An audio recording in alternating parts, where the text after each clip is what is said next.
lors d'un prime time qui mêlera à la fois des sketchs, des clips et des parodies de séries. Grégoire Ludig et David Marsay du Palma Show font leur grand retour à la télévision ce vendredi soir sur TF1.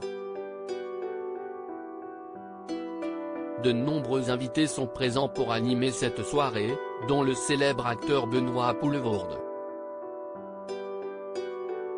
L'occasion de se pencher sur ce dernier, et notamment sur sa vie amoureuse.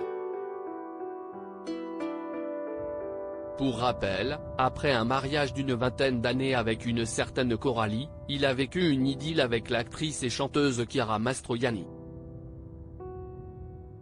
Et si le comédien belge avait officialisé cette relation face à Frédéric Bébédé pour le magazine Lui en 2014, sa célèbre partenaire de l'époque s'était montrée quant à elle davantage discrète à ce sujet. Quelques mois auparavant dans les pages de Madame Figaro, « Je ne parle pas de ces choses-là. Je ne veux pas me dérober, mais cette question est trop intime. » À noter que quelques années plus tôt, CIST avec une autre célébrité qu'elle partageait sa vie, à savoir le chanteur Benjamin Biolay.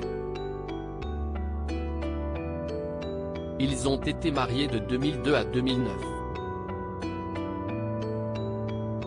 J'étais fous amoureux ensemble, ils ont une fille, Anna, née en 2003. Dans les pages du magazine Vanity Fair, il y a quelque temps, le chanteur s'était confié sur cette histoire, alors qu'il n'était plus avec la mère de sa fille. J'étais fou amoureux. Je savais que c'était l'une des rencontres les plus importantes de ma vie, avait-il révélé, en toute sincérité. Quant à Chiara Mastroianni, CIST dans les pages d'elle qu'elle évoquait ce sujet, je dis pour blaguer qu'on s'entend mieux maintenant qu'avant. On a une super relation, CIST vrai.